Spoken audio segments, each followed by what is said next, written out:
All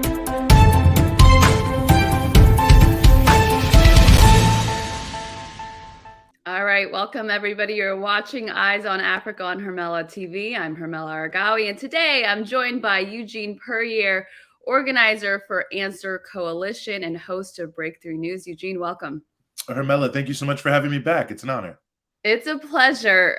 I have a few things that I want to talk to you about. I think a lot of people want to hear from you as it relates to the Horn of Africa. But I do want to talk about a rally that's coming up this Saturday that A.N.S.W.E.R and a whole bunch of other organizations are organizing. It's in Washington, D.C.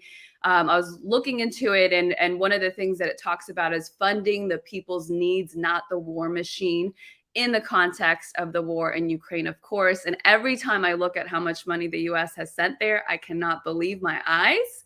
I think in 2022 alone, $112 billion have been appropriated to Ukraine. That is taxpayer money. So talk me through a little bit what we are to expect on Saturday.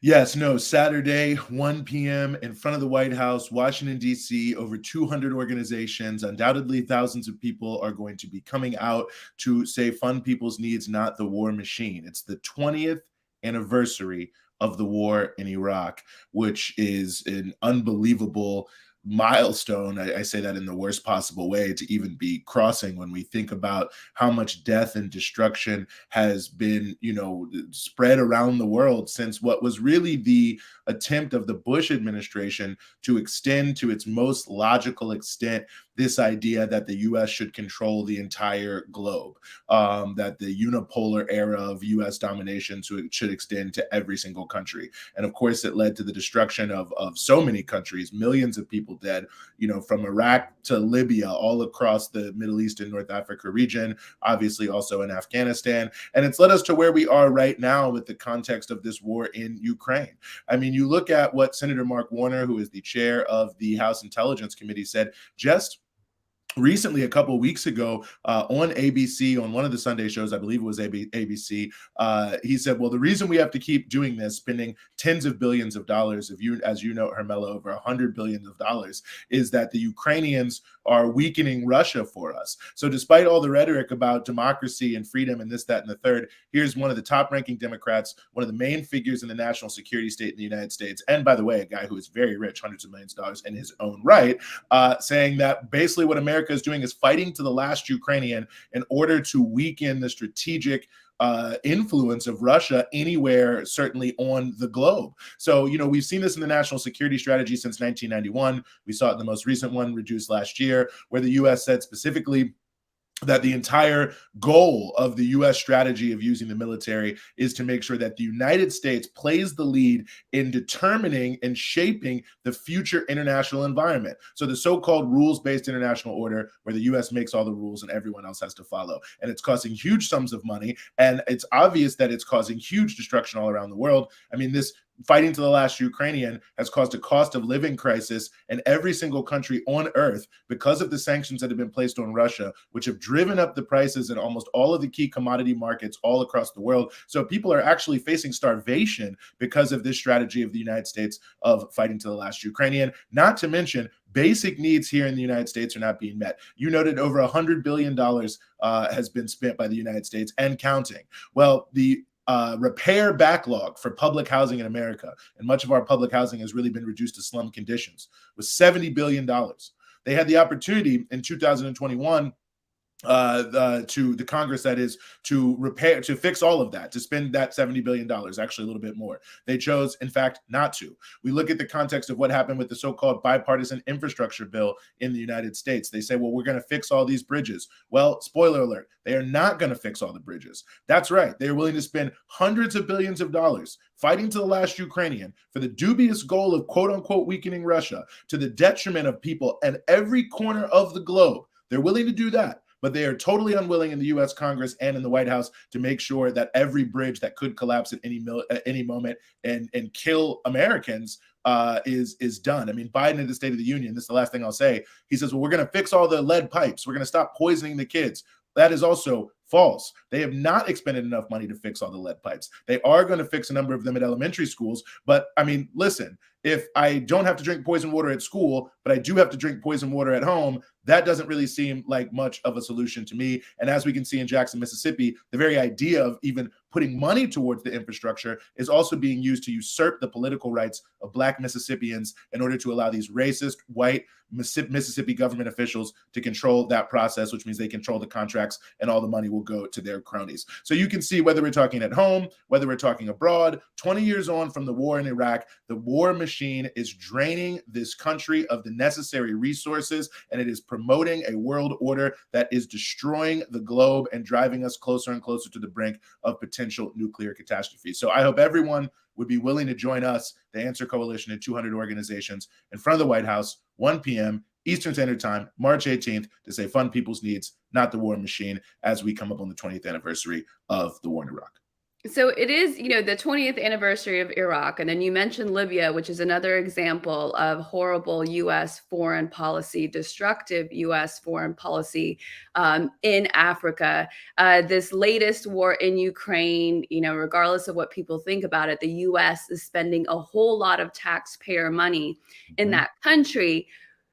Yet I have not seen any large protest against that aspect of it alone. Why do you think it is that 20 years after Iraq, and looking at the way that Ukraine is being handled now, why is there not this mass sort of movement in the United States against this kind of foreign policy? Or is there a growing consensus on the way that the U.S. is handling its foreign policy abroad?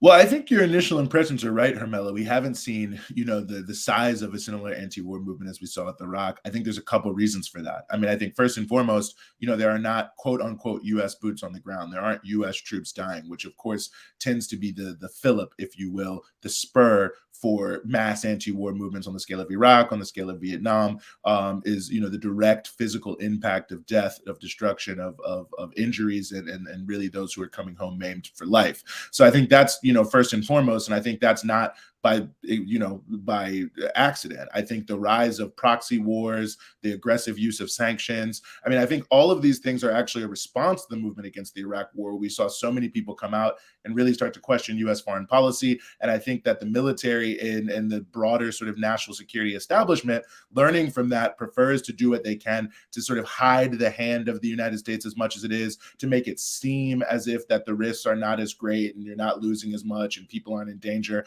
I think the very impact of drone warfare, same thing, to the extent they can try to roboticize, the military conflicts. I think they think that people will perhaps be more open to it, despite the fact they still continue to be destructive. So I think that's reason one. And I also think reason two is that people are being told a completely false narrative of the conflict, and they're being offered no alternative views. I mean, this is something, and for those who want the whole story, I encourage you to go to liberationnews.org, and you can find an article I wrote shortly after the war called Is NATO really to blame? That is NATO really to blame, in liberationnews.org. And you have a situation where from 1990 up until, basically right when this conflict started, you have the United States, the NATO powers, doing everything possible to encircle and push forward into Eastern Europe in a way that they knew would cause a conflict. I mean, there were many warnings in the 90s, in the early 2000s, very recently, that the policy of pushing NATO east was potentially going to provoke Russia into war, and that to go into Ukraine would be even more risky. Because if you understand the history of Russia, and people don't have to like Putin, they don't have to like Russia to accept any of this, but reality is reality, and we have to deal with the actual facts on the ground. When you look at the history of Russia over the years, which has been invaded from the West numerous times, the Soviet Union, of course, invaded from the West over time. The land route through Ukraine and Belarus is, in fact, how Napoleon came, how Hitler came, how others have come. And so, you put that together with the fact that Ukraine and Russia have a deep shared cultural history, and the fact that the United States and the NATO powers have declared Russia to be their number one mortal enemy. When you put all that together, the idea that NATO is going to be coming closer and closer to Russia's eastern borders creates a space within the Russian political environment where people feel they may have to strike back, they may have to push back. And despite all of the warnings, despite the possibility of nuclear war, the United States went with this extraordinarily reckless policy and is now using Ukraine as a pawn to bleed Russia, not to help Ukraine, but to help the United States' main goal, which has been stated since the 1991, which is to demilitarize Russia and to take it out of its ability to play a significant geostrategic role. This is in U.S. government documents. It's all there. I hope people go check out that issue. But I think the fact that it's been presented as just random Russian aggression. And, look, when the thing first happened, I was saying that I thought that in many ways it seemed very ill-conceived to me. But whether I support Russia invading Ukraine or not, it's obvious that it was not random, that it didn't come out of nowhere, that it came out of 20 years of preventable policy, that it was a logical outcome. And if you know the road in, you have to be able to, then you can see what the road out is going to be. And it's not about freedom. It's not about democracy. It's about the geopolitics of that, the regional politics of that region and the geopolitics of the world. But I think that all of that is so heavily obscured in the context of the narratives you get in America and Europe, where that's all considered Putin propaganda. If you say one thing different, then I think most people don't even have the analytical tools to evaluate what's really happening, over there in Ukraine. I think that's, deeply unfortunate. And I think it speaks very negatively towards the media. I mean, I'll just raise one final point. I mean, you saw this Navalny documentary, which won the Academy Award for best documentary this year for the Russian politician who's in jail, Navalny. And, he's being promoted this great hero of liberty and democracy, shows how Russia's a tyranny. I mean, this is a guy who said he wanted to exterminate all Muslims and eliminate all immigrants from Russia. So that's, the freedom and democracy that's allegedly so much better than Putin. And it shows you how hypocritical America is, how they'll turn, rank bigots and right-wing reactionaries into so-called heroes in order to promote these fake morality plays, in order to push what ultimately, again, is a game for the geopolitical control of the world. People should read every single national security strategy that has happened since 91, famed Wolfowitz Doctrine, read the most recent one, and you can see the main U.S. goal is not freedom and democracy. It's not to help Ukraine. It's not to help Russia. It's to weaken Russia so that they can't stop the U.S. desire to write all the rules of the road for the entire globe and force everyone to agree to them. You mentioned media. Red Sea Youth, one of our viewers, actually talked about how the U.S. has blocked RT, and the general population seems very comfortable with the fact that a media outlet has been banned in the United States, regardless of the reason for it. And as you mentioned, I mean, the media continues to play a similar role in every war, although there are now more independent outlets like Breakthrough News that are telling people a different context or more of the context. Why do you think it is that people continue to go back to the same outlets that have lied to them, particularly when it comes to foreign policy? And Iraq is something that most people at this point, including congressional members, admit was at the very least misrepresented, but likely just completely made up the premise as to why the U.S. went in. Why do you think the general American population continues to go back to the same outlets that they have determined have lied to them in the past?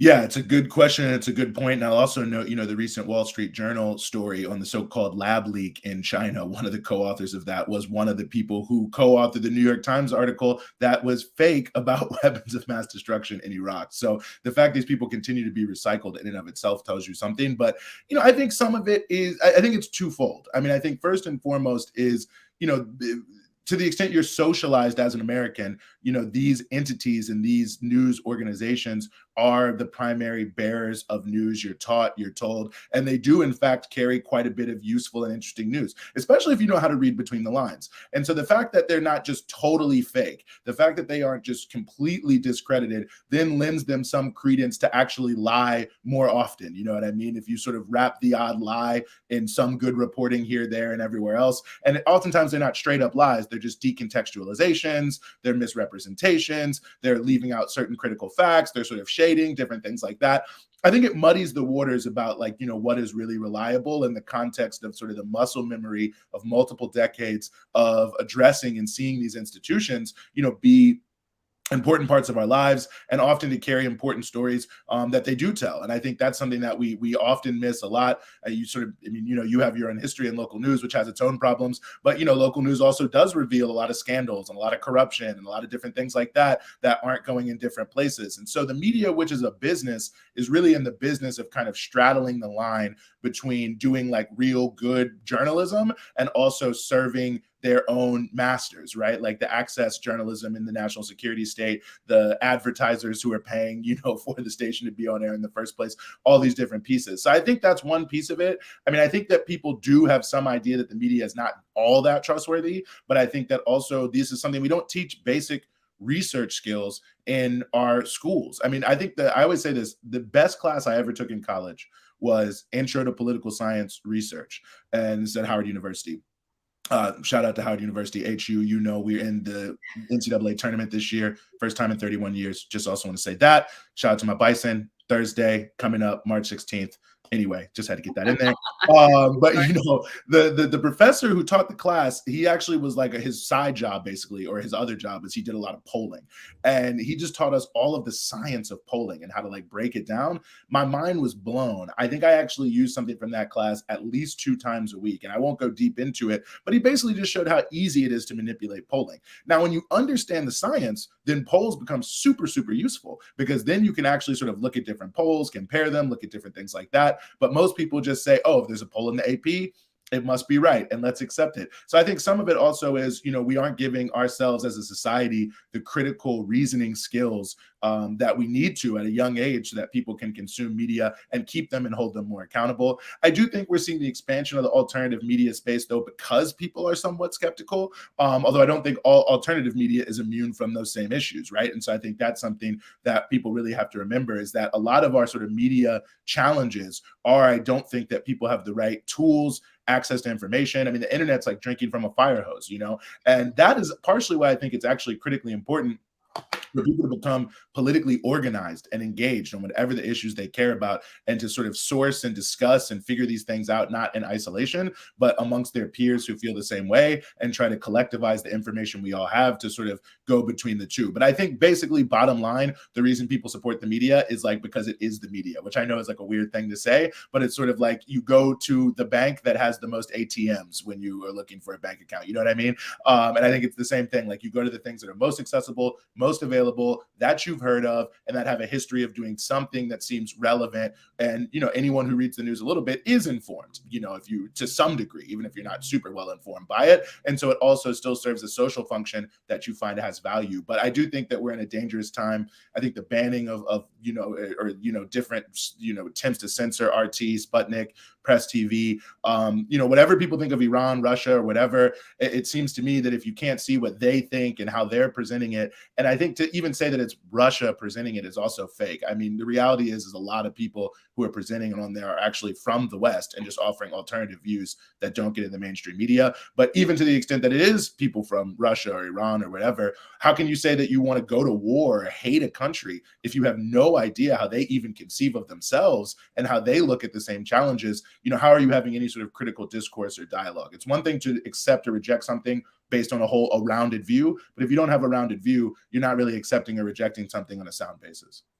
Yeah, fair enough. A lot of these issues that we're discussing now also apply to the Horn of Africa, the issue of the role of media.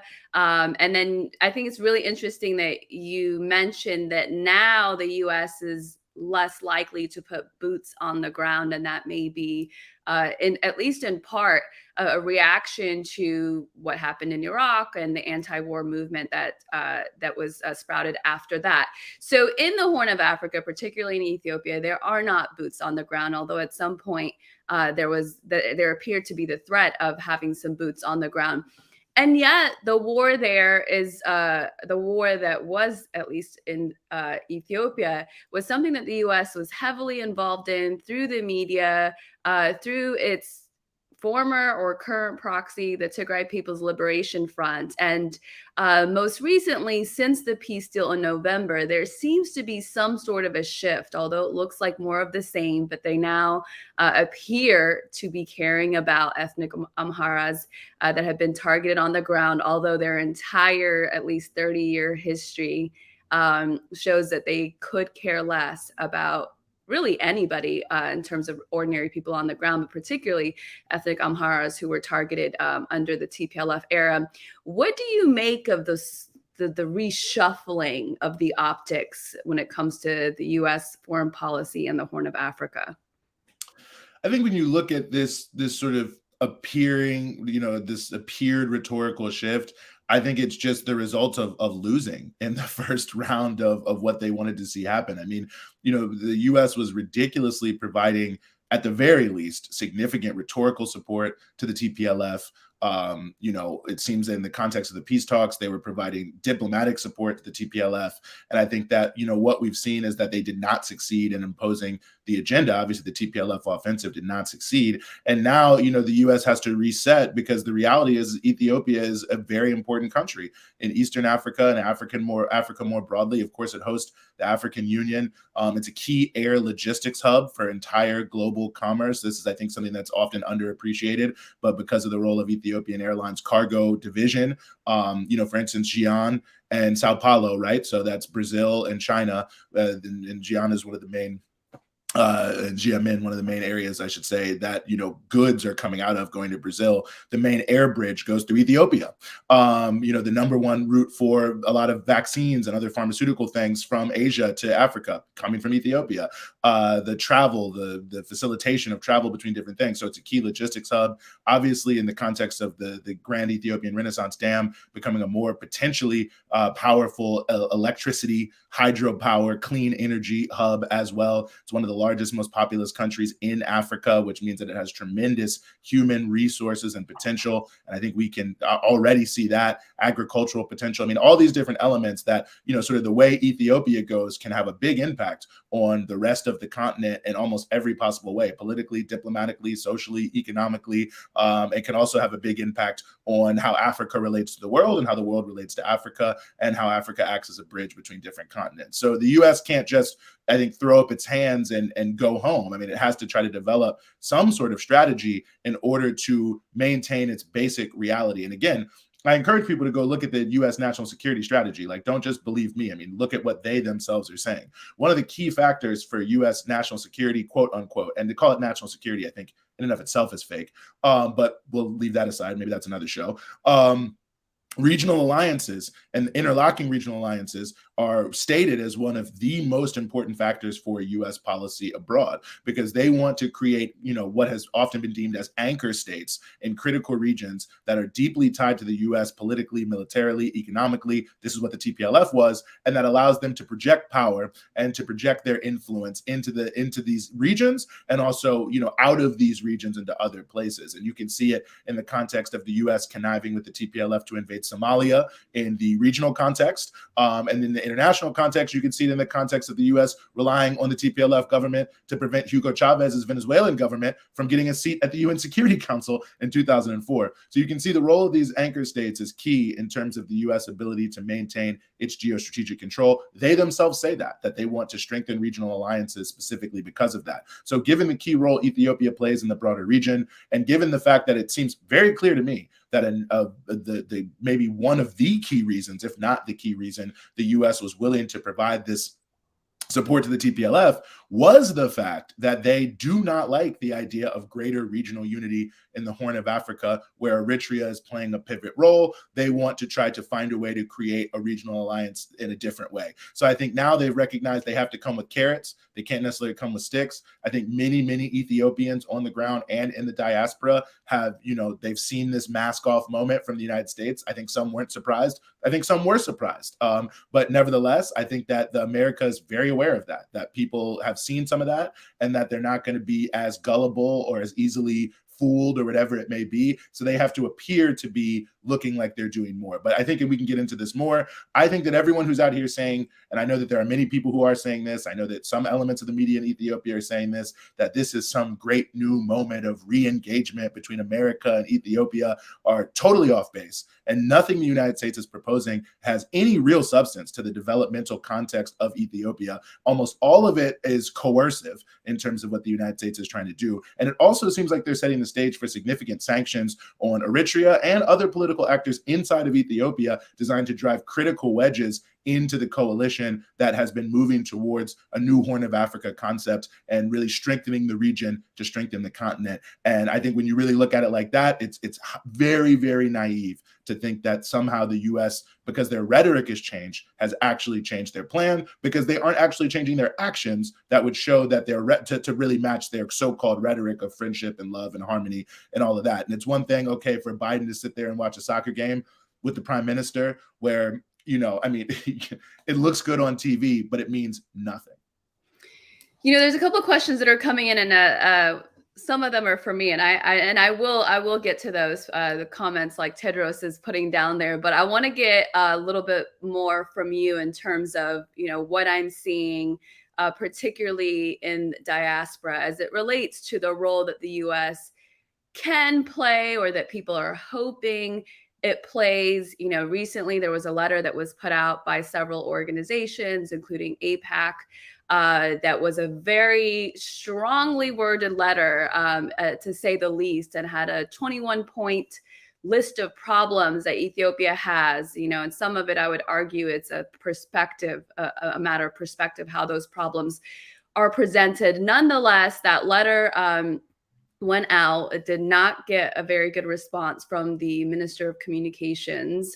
And then alternatively, or I guess also, there's a recent letter that went out that was talking about the decommissioning of the UN Commission of Experts that were assigned to Ethiopia.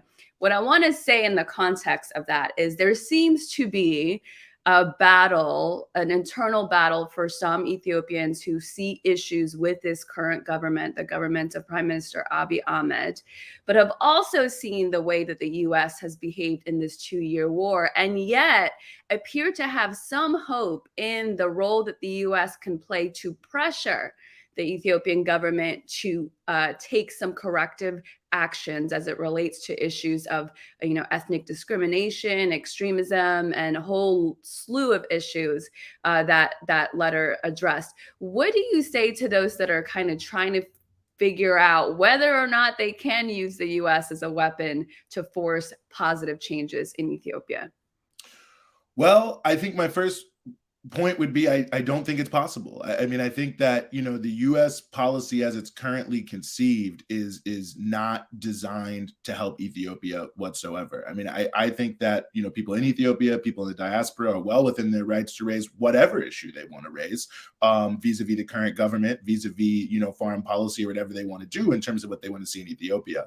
But I think if we take one step back, I think we have to look at actually like what is it that the US is doing, or what is it that it could be doing that could assist any government. I mean, my advice to people would not be to look at just purely, how you feel about the current government, but to look at your ideal government and then think about what are the things that the US can or should be doing that could actually help that government. And I think if you look at it like this, if you look at it like that, I think it turns things around in a very different way, right? Like the idea of using the US as a weapon to pressure any government anywhere around the world is ultimately going to boomerang in a major way. If your ideal government comes in and it does something that the US doesn't like, the same tools will be used against you. And the people who you moved out will also be weaponized by the United States in order to push that agenda. And I think we've seen that time and time again, where the US, Europe, they cycle through oppositions. Some people come in, they come out, and when they're out, they're amplifying their issues. When they're in, they're all 100% against them, or whatever it may be. But there's the famous phrase that no permanent friends, no permanent enemies, only permanent interest. And that's what the United States has. And so I think the real question that, really does not confront Ethiopians on the ground, but does confront anyone living and residing in the United States, in the UK, in the EU, is how to change that basic status quo ante, and how to approach the issue in a way that can be constructive, regardless necessarily of who's on the ground, but at least to establish some framework for the things that the United States should not be doing, and the things that it could be doing that could improve the situation. I mean, I think when you look at the context of everything that's happening, in the country, I think that, the U.S. is ultimately using a policy of sanctions, essentially coercive sanctions. It's using AGOA. It's using, the threat of sanctions vis-a-vis this UN human rights so-called human rights investigation into the country in order to say you must do as we say. And I think those kind of you must do as we say policies just have to go. I do not think they're constructive. I don't think they've been constructive anywhere around the world. I mean, where have we seen a policy of sanctions and coercion help any country? I mean, it really just has not happened. The U.S. policies of sanctions and coercion have only hurt countries and have only wrecked countries and have only created more problems. And the only policies of sanctions and coercion that you could even think of in the past 100 years that made sense, those on apartheid South Africa, the U.S. didn't actually participate, and in fact went out of their way to bust the sanctions in order to help apartheid continue to move forward. So I think we can see that this is a policy framework that is designed for the U.S. permanent interests, not the interests on the ground anywhere. So I think that that would be the first place I would start. I mean, I think there are very specific things that I'm happy to talk about that I think could change. But until the political situation in the West is actually changed and new political leadership is brought into power that wants to act in partnership and cooperation with countries around the globe, not domination and colonization, I think that there's a big danger in even very valid concerns being weaponized, not for that concern, and that concern being thrown overboard the second the U.S. gets what they want. I mean, you can look at the history of the TPLF. This is the case. I mean, just all you have to do, go back and look in the news. You'll see it yourself. You look at when the Democrats are in power, then all of a sudden the Republicans care all about human rights in Ethiopia. They want to promote human rights in Ethiopia. 2006, the Democrats are trying to come back into power in the midterm elections. All of a sudden, Nancy Pelosi, she's all for human rights in Ethiopia. It just switches back and forth based on which power is there of weaponizing the issue of concerns in the diaspora and on the ground themselves in order to get to the greatest goal, which is to have a client state in power in Ethiopia. And as soon as that is established, then of course you will, throw them overboard right away as quickly as possible. I mean, you had your recent interview with the Minister of Education, Berhanu Nega, who has told the story in several different contexts, including your interview about how Vicky Huddleston, the U.S. ambassador, told him to just give up even when the election had been stolen in order to promote, unity and harmony. So at the end of the day, it's all just weaponized and it's all just fake concern. It's like, oh yes, we really care about you in the diaspora. We really love you. The only time they care about what you think is at election time. And then when they need someone to pressure someone overseas. So I think people are, again, well within their rights to say whatever they want to say, to raise whatever issues they want to raise, to organize in that sense. But I think the idea that the U.S. government is going to be a vessel for any positive and progressive change right now is false, and that there's a huge need to really try to change the direction of how the U.S. is orienting towards Africa in general, the Horn of Africa and Ethiopia specifically, so that we can have real partnerships and real cooperation, which we should have, and which I think that both peoples actually want to see. I mean, obviously, America has such a beautiful Ethiopian diaspora here in this country. That's such an important part of the fabric of so many of our communities. Like, we should be collaborating. Like, there's no doubt about that, but it needs to be collaboration and cooperation, not domination and coercion.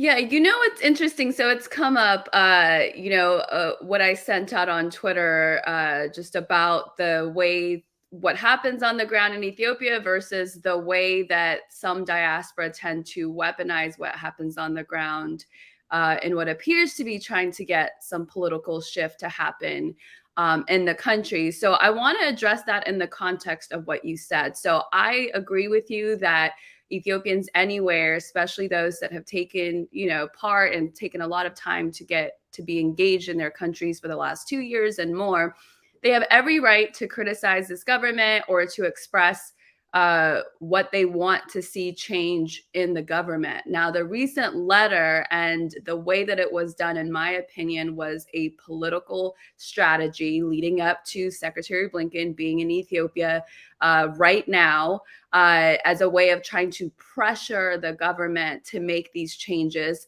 I think that if it had been done with a little bit more care, if the list of 21 problems were narrowed down to the most important problems, as opposed to taking on everything that people from a certain perspective believe is a problem, I think it had the capacity to bring everybody together. But it really felt like this sort of armchair diaspora Ethiopians demanding that every problem under the sun in Ethiopia gets solved.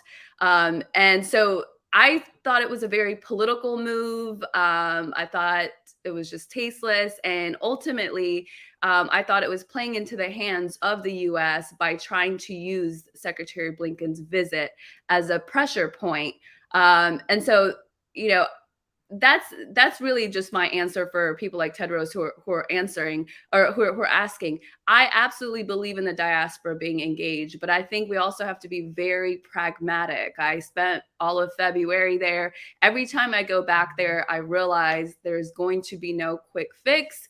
And certainly the US, if the US was going to fix it, they could have fixed it in the last 30 years.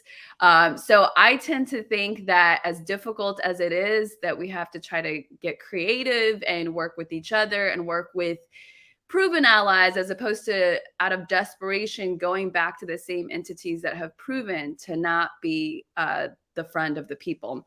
Any thoughts on how the diaspora can balance trying to change certain things on the ground that they think are very important, without playing into the hands of the US? Well, I think that the first and foremost thing is really to try to establish a framework for, what U.S. policy should be. I mean, there's one question, and that's the question you just spoke to in the question of the letter, which is, what should the Ethiopian government's policies be, and what should the U.S. relationship to that be? I think that's one question. But I think, again, when you think about like ideal governments, like take it out of just how people feel about Abiy Ahmed, the Prosperity Party, like what should the US be doing to actually help Ethiopia? And I think that there are clear things that the US could be doing that could assist the country in a major way, that regardless of who the government is, are things that need to happen and are exactly the type of things that the US does not do currently, because its policy is imperial as opposed to actually being cooperative and collaborative. And that's what needs to change in this country, and why, we need to advocate, and why on March 18th at 1 p.m. in front of the White House, we are in fact advocating, for an end to the sanctions and coercion policy against Ethiopia, against Eritrea, and against all the countries around the world that are affecting it. But obviously, you look at a country like Ethiopia, the biggest challenge is development. A huge subset of the population is living in abject poverty. There is a lack of access to many of the critical needs and goods that people need to survive. I mean, in some ways, this was the basis by which the TPLF was evicted from the country, was the mass discontent that swept the country in mass protests that had many different causes, but was heavily rooted in the extremely unequal distribution of wealth, the outsized poverty existing in the country, and the totally unacceptably high levels of youth unemployment, again, among other issues that were at play. And so I think obviously that is the bedrock and the foundation of everything, right? Quote unquote development is one of those terms that's thrown around all the time. But I think when we think about, Maslow's hierarchy of needs, or however we want to put it, I mean, the foundation of our life is having the basics of the things that we need: food, clothing, shelter, education, healthcare, and so on and so forth. And then building from that foundation, not just the things we need, but the things we want and the things that we would desire in order to be able to thrive, right? Like that's really what development is putting all of those human and material resources at play to be able to build those things up in the context of a country. Now, when you look at the history, when you look at the context of the United States, these are the things that they aren't really supporting inside of Ethiopia in any real significant way. The U.S. will say, and I'm sure Blinken will say, that Ethiopia is the top recipient of U.S. aid on the African continent year after year, that we're spending all this money, but almost all the money is spent on humanitarian aid. Now, I'm not against spending money on humanitarian aid in the abstract, but when you're spending about $1 billion a year, just over $1 billion a year, the vast majority of it is just spent on helping people in the most dire of circumstances, and almost none of it is actually being spent as part of the deeper, broader, Ethiopian development plans that, whatever they may be, emerging from the country that can help address these issues of development. I think you're really barking up the wrong tree. I mean, you look at the U.S. Africa Leaders Summit, which just took place, and in a way, I would critique all of the African leaders for even going to the summit, honestly. Like, I don't know why the AU has Agenda 2063 if then you go to the United States and you have no Agenda 2063 agenda for the US. I mean, even the way that the US is doing all these little, they've got the bilateral trade deal with Kenya. They've got the Millennium, Development Corporation thing going on with Gambia, and I think Benin now, and all these other places. Like, they're just bringing all the leaders together and then picking them off one by one and just doing these little things here and there there for, different people without actually addressing the core concerns of Africa actually has a plan that they have developed, that all the countries are supporting. And I could say other things about Agenda 2063, but the fact that they don't come as a united front and say, these are the things we want to see is honestly, I think, even as big a problem, quite frankly, as the attitude of the US. But taking one step back, when you look in that context, I mean, you look at what countries like Ethiopia need: infrastructure, one major piece being electricity. Well, the biggest thing that they always trumpet, they trumpet at the US Africa Leaders Summit, they trumpeted it, all over the place, is this Power Africa initiative that was started by Barack Obama. Well, if you go to the Power Africa page for Ethiopia, it seems like almost nothing is happening. But when you look at the context of the East African Horn of Africa EGOD states, you can see that one of their biggest priorities, and the African Development Bank has also laid this out, is expanding power generation to connect the grids of all the different countries, and also to take advantage of the huge hydropower potential of countries like Ethiopia to create clean energy powerhouses in the Horn of Africa, so that not only the countries have the ability to develop, but they're doing it in a way that's sustainable with the environment. I mean, this is potentially deeply transformative for the entire globe. And Blinken says he's going to go talk about just transition with the head of the African Union on his trip to Ethiopia. Well, where is the money to help build out the power grids inside of East Africa in the plans that already exist, that have been made by African countries themselves, that know what they want to do and how they want to do it, but are looking for the funds in order to be able to actualize those programs? Where is the money, for that? And in fact, at the US Africa Leaders Summit, they only gave $1 billion to the Africa Investment Fund. That's the main fund of the African Development Bank for infrastructure. Now, to you and me, $1 billion is a lot of money, but there's, tens of billions of dollars, some would say hundreds of billions of dollars a year that could potentially be needed, $68 to $108 billion a year, just fact check myself there, in infrastructure development funds, according to the African Development Bank. So where's that level of commitment to those types of projects? And that's what you don't see from the West in general, unless they're trying to do some little show pony thing to counter China or whatever it may be. You just hear them talk a lot about aid, a lot about handouts, but not a lot about capacity development. I mean, the US gave Ukraine $15 billion, the government of Ukraine, to promote government operations in 2022. $15 billion. There is no arguable level commitment to capacity building for Ethiopia or any other African nation at that level. And when I say at that level, that Ukraine can do whatever they want to do with that money.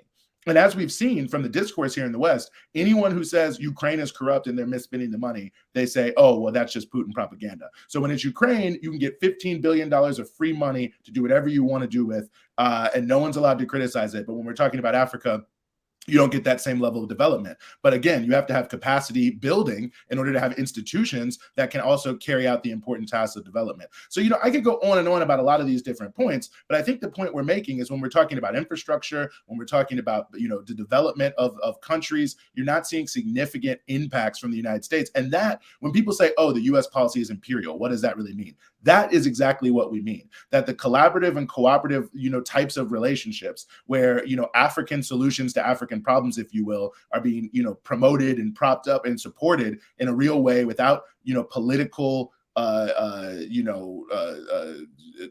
requirements, that in order to get this, you must do that. Without those kind of real collaborative, cooperative relationships, their aid is not helping. It's just giving handouts to people, but not actually allowing them to find out a way to feed themselves. It's giving people a fish, not teaching them how to fish. And I think that is the type of parameters and framework that have to be developed in the US and in the European Union and the United Kingdom and every country, China, Russia, Turkey, whoever, that if you are coming here and you're saying that you want to help Africa, it has to be in the context of what is actually going to empower Africans to grow and to develop and to survive and to thrive. And anything outside of that is just coercion, but that's what we're not seeing from the US in terms of their policies towards Ethiopia on a number of different fronts. The final one I'll note, and I've been pointing this out for so much time, special drawing rights, big issue in the IMF.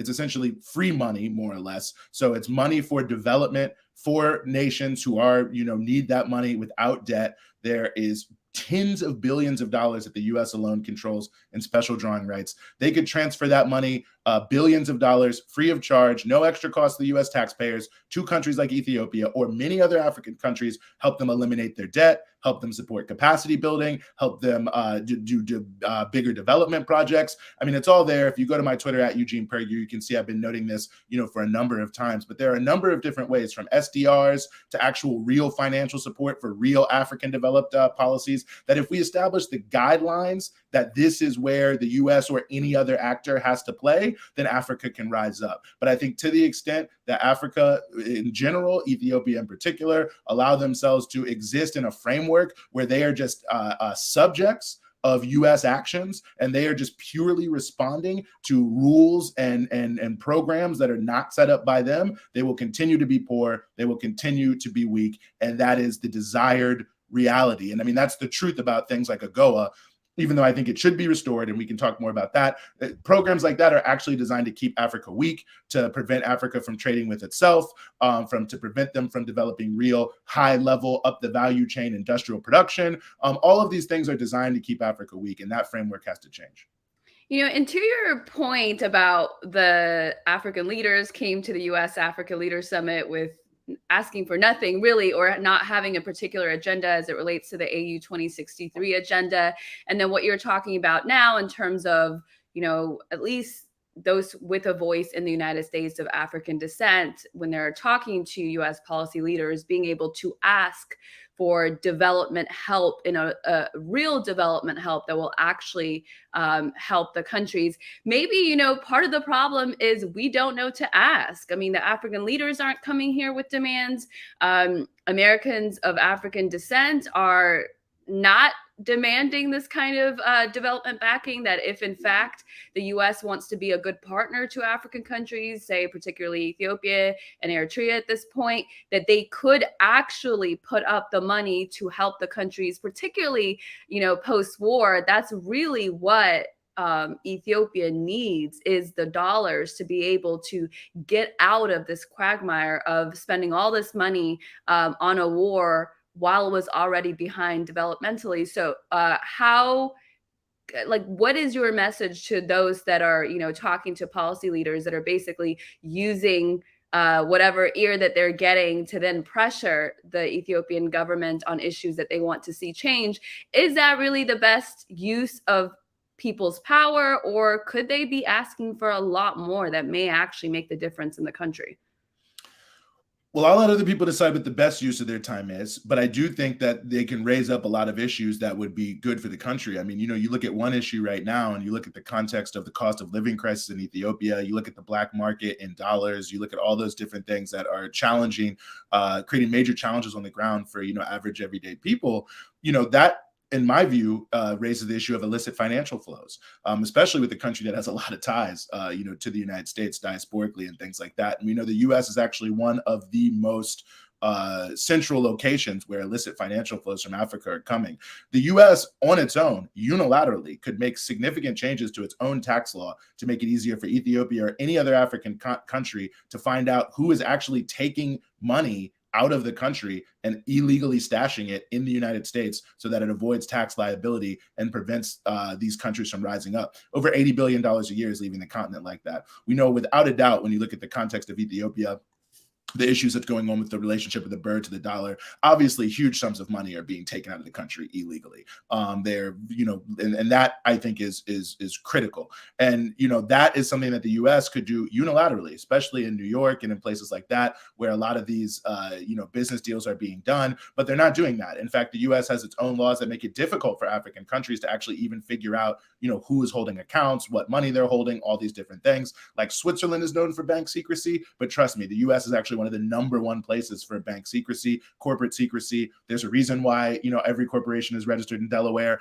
People can look into that. But, even something small and something super basic like that, that actually has nothing to do with any particular government on the African continent, just US policy here in this country, could make a huge difference in terms of the ability of all countries, Ethiopia included. Now, will a government take advantage of that? That's another question. But I don't think the question should be, should you do something because the government isn't the one I like? It should be, would this potentially be helpful in actually transforming the country? And if someone won't use it, at least it'll be there as a tool for someone else to use it in a different political context, which is, again, a question of political organizing and speaking out. So that's just one small thing. But I do think that really focusing in on these issues, I mean, the issue of SDRs, special drawing rights, is one of the biggest issues in the developing world right now vis-a-vis the IMF. They had the big issuing of SDRs in 2021, billions and billions of dollars, hundreds of billions of dollars. The US has tens of billions of dollars it could give out. There are many countries in the global South, who, especially in Latin America, who are making a big call, but also in Asia.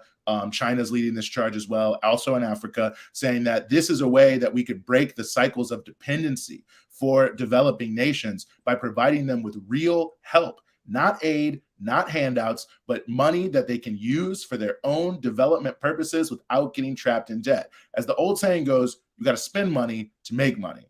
And I think that is this Faustian bargain for developing nations in the context of an imperial world, is they're so poor in real terms. They're actually very rich in terms of the resources they have, but they're so poor, they lack so much, but the only way to actually do anything else is to find a way to generate more funds, which often means you have to borrow, which then means you get shackled to debt, which means that the growth ultimately is unsustainable over time. And when the debt bill comes due, the country's economy collapses. And it's been this cycle of neo-colonial debt dependency that could easily be broken by a more aggressive push in the IMF, which the US can certainly lead, since they basically control the IMF, under special drawing rights to provide hundreds of billions of dollars to developing nations to put towards their own development needs, and also to retire their existing debts so that they can start from a blank slate. So I think that's also something that people have to point out. And again, respect for the sovereignty of nations is something that's absolutely crucial. A huge part of US strategy right now is to drive a wedge between Ethiopia and Eritrea. Obviously, America hates Eritrea, wants to isolate Eritrea. There are a range of reasons for that, but it basically boils down to this: is Eritrea doesn't get on board just, saluting with US policy. When the US wanted to dismember Somalia in conjunction with the TPLF regime, Eritrea said no. And they became one of the most isolated countries on earth because they were willing to speak up, and the US organized UN sanctions to force every other country on the globe to isolate Eritrea, and they still didn't change their position. And so that gives you a sense of the nature of it. When the US government, under President Donald Trump, by the way, was seeking to isolate Iran and to put in the maximum pressure strategy on Iran. That is when Eritrea took some bold moves and made it clear that they want to have relations with Iran. They have relations with everyone in the region, from Saudi Arabia to Israel, also Iran, but they were not willing to part with that. We can see even the statement they made at the UN Human Rights Council last week on the issue of Nicaragua, when all the Western countries are ganging up on Nicaragua and trying to put sanctions on them. Eritrea, amongst other countries, Venezuela and Cuba, was speaking out. And obviously they've been willing to speak out on the war in Ukraine. They've been willing to speak out against the blockade of Cuba. So Eritrea is being punished, like many countries around the world. It's often compared to North Korea. I think that's in a way a slander on both countries. But the thing that they do have in common is, they don't let people tell them what to do. Countries like Cuba that don't let people tell them what to do, like Venezuela that don't let people tell them what they want to do. So obviously the idea of greater unity in the Horn of Africa, where Eritrea is playing a major role, is considered very dangerous to the West, specifically because it basically means the type of integration where the whole region will then, on a greater basis, say, you can't just tell us what to do. We're going to keep our own counsel. Sometimes we'll agree, sometimes we'll disagree. But you have to ask yourself why it is that the US is willing to let thousands of people lose their jobs, which is what's happening with the removal from AGOA. Mainly women, mainly younger women, people emerging out of, essentially a centuries old, like semi-feudal form of living. I've had the opportunity to visit, one of these industrial parks. And, one of the things that people were telling me is one of the biggest challenges faced by a lot of the workers is learning how to use money, because they've lived in a society where women are not allowed to control any money at all. And they are just subjects of their family, of other men. And, this is There are many challenges with these industrial parks. I think the wages are too low. I think they need more trade unions. There's a lot of things I could say, but I do think that one of the things that was powerful to see is how there are a lot of these young women, many of them single mothers, who are like, we're going to take our destiny into our own hands, and whatever problems I have, at least I have my own money, you know, and at least I have control of my own life. And at least that gives me a strong foundation to where I can agitate, just like they did when they said, you're going to have to take some expensive transportation to the place. Well, the workers agitated, and they got provided with free buses and free transportation in the Hawassa Industrial Park. So they can fight for their rights. But then when they're put out of work, that just sends them back into this deeply patriarchal society. And I think we're in Women's History Month, and we really should reflect on some of that reality. But why are they willing to do such a thing? Well, all you have to do is look at what AGOA is linked to, the return, the off-cycle review. It's linked to this UN, so-called experts committee to come in and do a human rights investigation. Well, there's a number of fronts we have to make on that. There already was a UN human rights investigation in Ethiopia that was, by the way, led by two former political prisoners in the Ethiopian Human Rights Council and the UN Human Rights Council. Someone in I don't know why, Michelle Bachelet, who was tortured under the Pinochet regime in Chile, which, by the way, backed by the United States, tortured, you know what I mean? The head of the Ethiopian Human Rights Commission, that when he was at Amnesty International and Human Rights Watch, well, they loved him here in the West now. So they already had that. But the reason that that's not acceptable is that it didn't say what they wanted him to say, and that was that it was Tigray genocide. And I think that in and of itself is the whole purpose of this new thing, is to come in there and to say, if you let us in, we're going to give you all these things. And whether they do that or not is a whole other issue. But when they let them in, what they're going to do is try to overturn everything that has already been said on this issue. They're going to try to come in and say Eritrea has committed all these crimes and that they need to be sanctioned. They're going to say that, Fano has committed all these crimes in conjunction with Eritrea and that they need to be sanctioned. And that's what it's going to be about. I think there are a lot of people who maybe think that they're going to come in and offer some impartial peace. I'm telling you right now, it's not going to happen. They're going to come in. It's going to be about Eritrea. It's going to be about Fano. Because remember, during the course of the war, this is what these people were saying, that these were the countries that were, these were the entities that were committing all the human rights abuses. And so that's what it's going to be about. They're going to use that as an attempt to sanction people and to drive even more wedges, to isolate Eritrea even further, to really try to, get through political means, things that the TPLF could not get through its actual war. And I think that that's, a deep, deep problem. But again, I'm just saying all that to say it's unbelievable that the U.S. has so little respect for the sovereignty of all the nations that are at play here in the area, that they would say we would rather have thousands of people lose their jobs and be driven further into poverty unless you allow us basically to sanction your own country. And let's remember here, we're talking about the anniversary of the Iraq War. This is a country in the United States that has passed a law that is known as the Hague Invasion Act, colloquially. It's called, I think, the Protection of Armed Forces Act. What is this act? It gives the president the right to take any action to prevent any U.S. soldier or official in any way, shape, or form from being held accountable in international human rights bodies, including the International Criminal Court. And the reason it's called the Hague Invasion Act is because it actually would give the president the right to invade The Hague in the Netherlands to free any American who is tried for war crimes. And in fact, countries are banned from getting a significant amount of U.S. aid unless they sign an agreement with the United States to prevent U.S. soldiers from ever being tried for war crimes. People may remember when Obama was trying to make the deal in Iraq to keep the U.S. troops there and the U.S. troops left. Why did that deal not happen? Because Iraq refused to agree to the U.S. assertion that in all circumstances, even when the crime is true and permitted, to be tried for any sort of war crimes. So the U.S. is over here saying Ethiopia should be doing something when the U.S. does not allow any American under any circumstances to be put in any forum to be tried for any war crime, no matter how well documented, and is willing to back that up with military force to the point of invading another country. And here they are saying, yes, unless you allow this investigation in, we will drive your population further into poverty by preventing these trade deals linked to AGOA from going forward. And so sovereignty of nations, I think, is something that if you're not talking about the sovereignty of nations when if you have the opportunity to speak truth to power, then you really aren't talking about anything that's going to help the people of Ethiopia, the Horn, or Africa. Right. I think some people,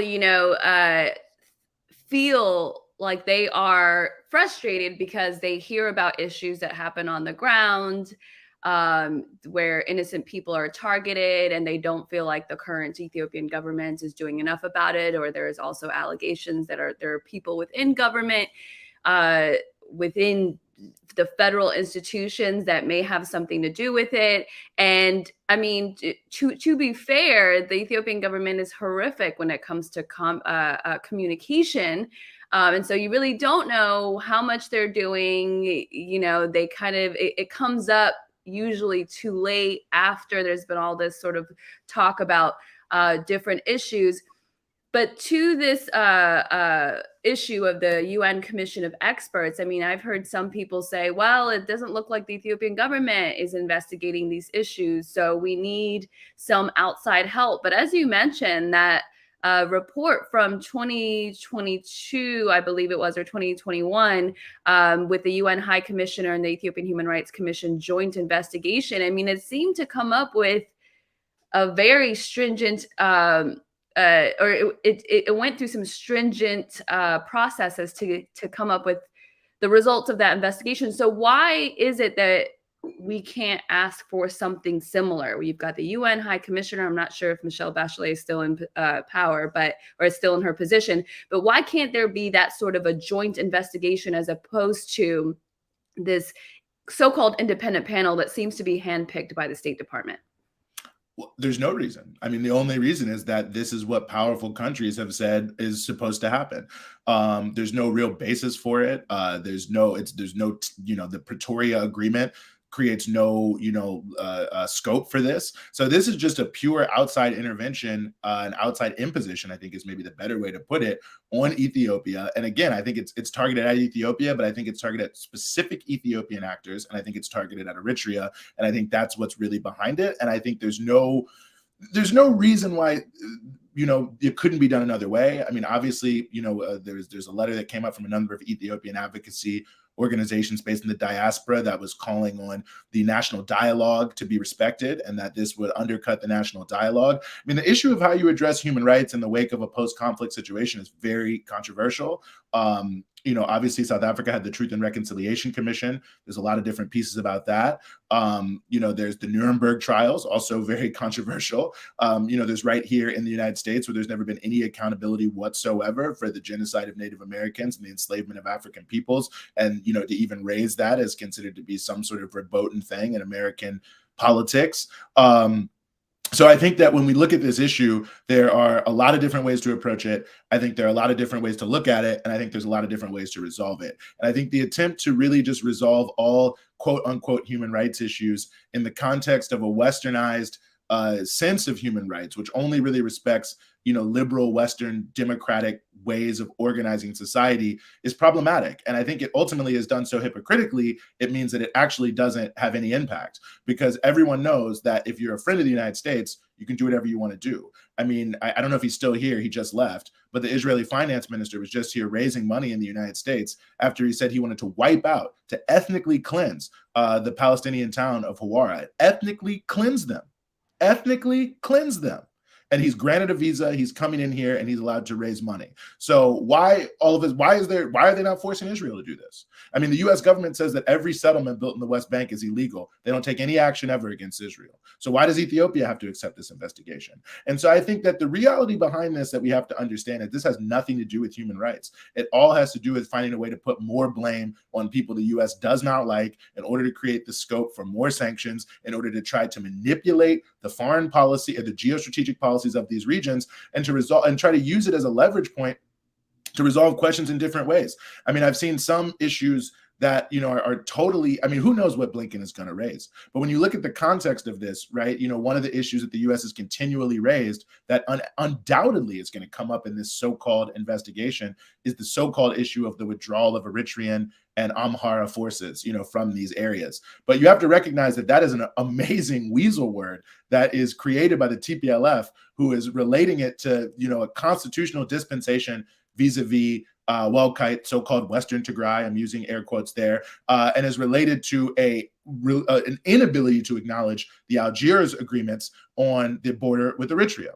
So a lot of these people are saying, vis-a-vis the agency of the United States, well, Eritrea wouldn't withdraw, da, da, da, da. Now, I think that alone has its own elements to it. But I think we have to think about these little smaller elements of it, is that what it really actually means is that certain things that the TPLF wanted to do with their war, and has wanted to do before, which is to have this Welkite region under their own control, regardless of whatever else is there, and to not recognize the actual international boundary with Eritrea, and to call that some sort of human rights abuse, and to say that, oh, because they didn't leave these areas, it shows that it's part of a broader issue of ethnic cleansing and occupation in all these areas, and that is just not the case. And I think that people should be very concerned about this, because it's really going ahead of a major issue, which is the ability of the region itself to reckon with a lot of these challenges. And I just have to say, I think when you look at the issue of South Africa, when you look at the issue of many other countries,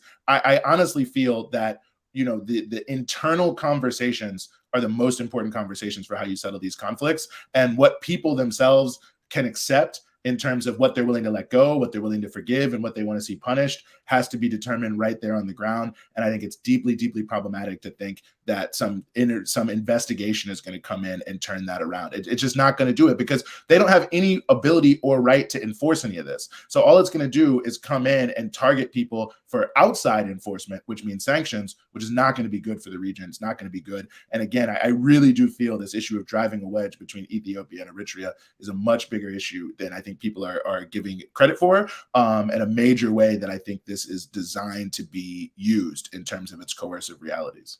Yeah, it's kind of amazing how quickly things can evolve in terms of sentiments and relationships. I mean, it was only, 6 months ago that, 5 months ago that this peace deal was signed, 5 months ago that we were into a war where Ethiopia and Eritrea were fighting, insurgents or terrorists together. And then now there's this, what appears to be a shift among some people, but I don't know that it's really, a broad sentiment, but just this willingness to bring outside groups, the same independent or so-called independent commission that people were fighting against before, now out of, seeming desperation, willing to have something like that come in and investigate when you know what their agenda is. But I do understand that some people are really in a quagmire and don't know which direction to go. How do they get justice, which is such an interesting word to me, for people on the ground, without playing into the hands of some sinister U.S. policymakers. I'll end with this question. This idea of justice comes up a lot, and it's such an uncomfortable word for me when it comes to a context like this, because there is no justice, right? You do see the TPLF leadership at the table with Prime Minister Abiy Ahmed. I mean, what does justice look like in a post-war Ethiopia? What can we possibly hope for? Well, that's a tough question. I mean, I hear you. I mean, I think that in some ways it has to be decided by people on the ground, because honestly, that is the question, right? Like, what does justice mean? I mean, the whole concept of restorative justice in the way it's used, vis-a-vis community violence, in the United States, and rooted in the indigenous practices of people here in North America, is that you start from the most affected parties and you work out from there. What do people feel they need to feel whole, to feel restored, to feel that, yes, something has been done in a way that I feel I can move on and move forward? And the whole concept of restorative justice is that doesn't always look the same way for every person, for every community, in every circumstance, even with the same people. And so having a subset of having some real flexibility about how these things are resolved, I think is actually key and crucial. And like I said, again, I keep coming back to South Africa because it's on the continent. This is still to this day a huge debate in that country. Was it right to let a lot of people who had committed serious crimes during apartheid off the hook? The Truth and Reconciliation Commission said, if you admit what you did, we will not put you in jail. And the people they put in jail were the people who refused to admit it or refused to offer full evidence as to who was backing them.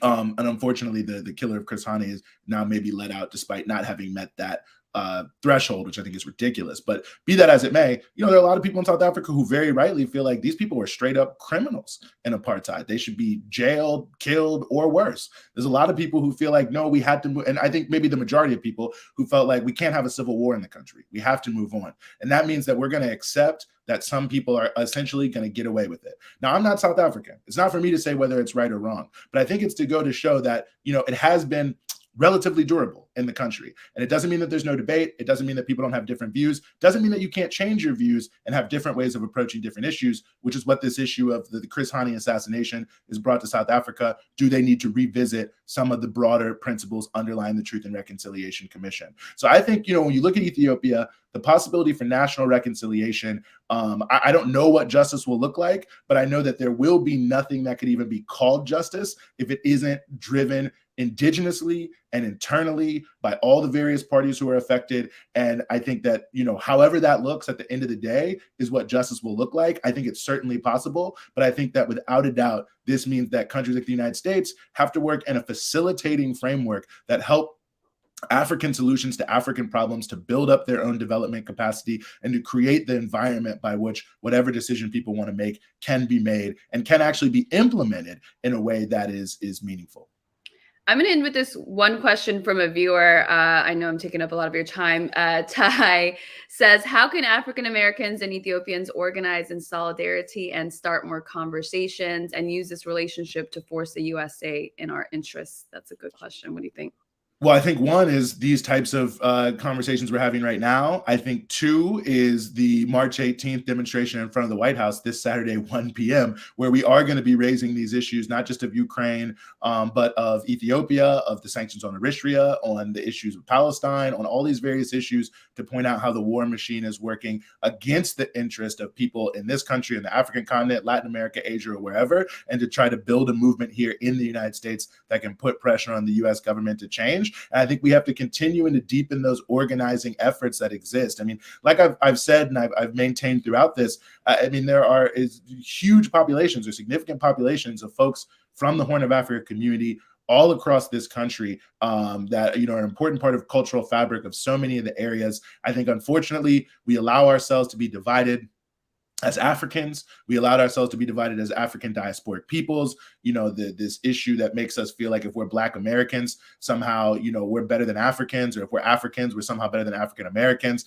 We need to fight back against that cultural colonization that is trying to divide us as African people. And we need to start to come together across these dividing lines and look at so much of this sort of the politics in America of immigrant communities, or that immigrant communities are given by the U.S. authorities, is really a politics of counterinsurgency, especially with African immigrants. And it's designed to keep the communities apart by creating this perspective that somehow Black people are lazy or whatever, or that Africans are poor and they don't have this, that, and the third. I mean, all of these ridiculous stereotypes that unfortunately people do believe in this country on both sides. We have to fight back against that culturally. We have to fight that against that politically and ideologically. And my own personal view, you look at states like California, Colorado, Virginia, Georgia, the possibility of working class Black communities, progressive communities in this country, and the diasporic populations of the Horn of Africa could become a powerful foundational political force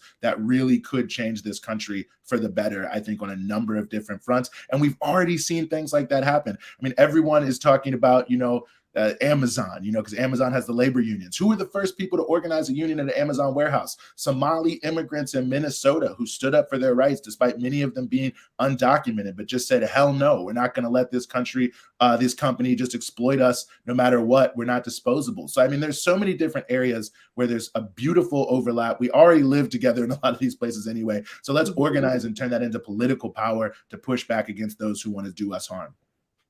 Absolutely. Wow. That the counterinsurgency comment will have me chewing on that for much of the day. I think there's so much truth to that, and definitely a conversation for another time. Eugene, thank you so much. If you're in the Washington, D.C. area, please come to the rally on Saturday, March 18th. This Saturday, 1 p.m. I'll be there. Eugene will be there. And so we will see you in front of the White House. Thank you guys so much for joining. Please add any more questions for the future in the comment section. Any other conversations you want to have, write it down in the comments below. Eugene, thank you so much. Thank you for having me. See you soon.